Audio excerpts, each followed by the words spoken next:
வணக்க மக்களை, சற்று முன் வெளியான செய்தி ஒன்று வெளியாக உள்ளதாம். கூட்டணியில் திடீர் திருப்பமா? பாஜக இல்லாத அதிமுக கூட்டணிக்கு சம்மதி விட்டாரா விஜய்? அதிமுக 117, தாவைக்கா 114. தேர்தலுக்கு பின் முதல்வர் வேட்பாளர் யார்? வாங்க வீடியோவை முடிவாக்கலாம். அதாவது தமிழக அரசியல் களமானது 2026 சட்டமன்ற தேர்தலை நோக்கிதான் நகர்ந்து கொண்டிருக்கும் நிலையில்தான் எதிர்பாராத ஒரு கூட்டணி குறித்த பேச்சுவார்த்தை எல்லாம் அரசியல் வட்டாரங்களில் பேசத் தொடங்கிவிட்டதா. அதாவது திமுகவை பொறுத்தவரை மற்ற திராவிட கட்சிகளுக்கெல்லாம் மாற்றாகத்தான் தனித்து போட்டியிட்டு என்று முழக்கத்துடன் தமிழக வெற்றி கழக தலைவர் விஜய் அவர்களும் தற்பொழுது திமுகவை வீழ்த்த ஒற்றை இலக்குடன் அதிமுகவுடன் ஒரு மெகா கூட்டணி அமைக்க ரகசிய பேச்சுவார்த்தை எல்லாம் நடத்தப்பட்டதாக கூறப்படுகிறதா. அதாவது என்னவென்றால், இந்த கூட்டணி குறித்து பேச்சுவார்த்தை கண்டிப்பாக இறுதி வடிவம் பெற்றால் அது தமிழக அரசியல் வரலாற்றிலே ஒரு திருப்புமுனையாக கண்டிப்பாக அமையும். தமிழகத்தில் இது குறித்த தகவலும் கண்டிப்பாக உள்ளன. அதாவது தாவைக்க தலைவர் விஜயுடன் நிலைப்பாடு மிகவும் தெளிவாக உள்ளதாம். அதில் அதிமுகவுடன் கூட்டணி வைக்க அவர் சம்மதித்தாலும் கூட அந்த கூட்டணியில் கண்டிப்பாக பாஜகவுக்கு இடமளிக்க கூடாது என்பதுதான் அவருடைய பிரதான நிபந்தனையாக வைக்கப்படுவதாக அரசியல் வியூகங்கள் எல்லாம் வகுத்து வருகிறதா.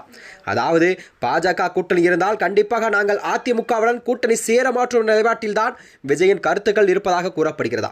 பாஜக கூட்டணி இருந்தால் சிறுபான்மை வாக்குகள் எல்லாம் முழுமையாகவே திமுக பக்கம் திரும்பும் என்ற கவலை விஜய்க்கு நிலவுகிறதா. அதாவது தேசிய அளவில் பாஜகவுக்கு மாற்று என்ற பிம்பத்தை உருவாக்கவே விஜய் அவர்கள் அரசுக்கு வந்த நிலையில் மீண்டும் அதே கூட்டணியில் இணைவது அவருடைய லட்சியத்திற்கெல்லாம் முரணாக இருக்கும் வகையில் தான் அவர் கருதுகிறாராம். அதாவது திமுக அதிகாரத்தில் இருந்து அப்புறப்படுத்த வேண்டும் என்பதில் தீவிரமாக இருக்கும் தமிழக வெற்றி கழகத்தின் விஜய் அவர்கள் அதிமுக பூச்ச எடப்பாடி பழனிசாமியும் விஜயின் இந்த நிபந்தனையை கண்டிப்பாக ஏற்றுக்கொண்டு பாஜகவை விலக்க தயாராக இருக்கலாம் என்றும் கூறப்படுகிறதா. அதாவது தமிழகத்தை பொறுத்தவரை திமுக தோற்றால் போதும் என்ற ஒற்றை இலக்காக பாஜக கூட்டணியிலிருந்து வெளியேற வரவும் வாய்ப்புகள் எல்லாம் கூறப்பட்டு வருகிறது.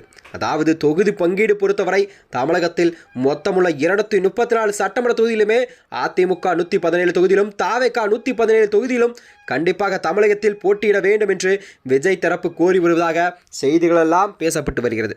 புதிதாக அரசியல் தொடங்கிய ஒரு தலைமை கண்டிப்பாக 2011 முதல் 2021 வரை 10 வருடங்களாகவே தொடர்ச்சியாக ஆட்சி செய்த கட்சிக்கு இணையான தொகுதிகளை கோருவதும் தமிழக அரசியல் இதுவரை இல்லாத ஒரு துணிச்சலான நடவடிக்கையாகும். இது விஜயின் இலக்கை கண்டிப்பாக அடையும் வேகத்தையும் அவரது தனது கட்சிக்கு அளிக்கும் முக்கியத்துவத்தையும் வெளிப்படுத்துகிறதா. அதாவது கூட்டணியில் அதிக விவாதத்தை ஏற்படுத்தியிருக்கும் அம்சம் முதலமைச்சர் வேட்பாளர் யார் என்பதுதான். தேர்தலுக்கு முன்னதாகவே முதல்வர் வேட்பாளர் அறிவிக்கப்படக்கூடாது. அதாவது தேர்தலுக்கு பிறகு கூட்டணியில் பெரும் அணியினரெல்லாம் தலைவரே முதலமைச்சர் வேட்பாளராக அறிவிக்கப்பட வேண்டும் என்று தரப்பு வலியுறுத்தப்பட்டது. அதாவது ஏற்கனவே தன்னை முதல்வர் வேட்பாளர் முன்னிறுத்தி கொண்டிருக்கும் இபிஎஸ்க்கும் விஜயின் இந்த நிபந்தனை பெரும் நெருக்கடியெல்லாம் அளிக்கும் நிலையில் தான் இதை பார்க்கப்படுகிறதா. திமுகவை ஆட்சியிலிருந்து அகற்ற வேறு வழியில்லை என்ற நிலையில் ஏற்படும் பொழுது இந்த நிபந்தனை கண்டிப்பாக சம்மதம் தெரிவிக்கும் விஜய் அவர்கள் அரசியல் வட்டாரத்தில் ஒரு புதிய அரசியலை கண்டிப்பாக தமிழகத்தில் 2026 சட்டமன்ற தேர்தலில் உருவாக்கும் நிலையில்தான் கண்டிப்பாக இதை பார்க்கப்படுகிறதா. அது மட்டுமின்றி அரசியல் களத்திலே இந்த ரகசிய பேச்சுவார்த்தை எல்லாம் உறுதிப்படுத்தாவிட்டாலும் கூட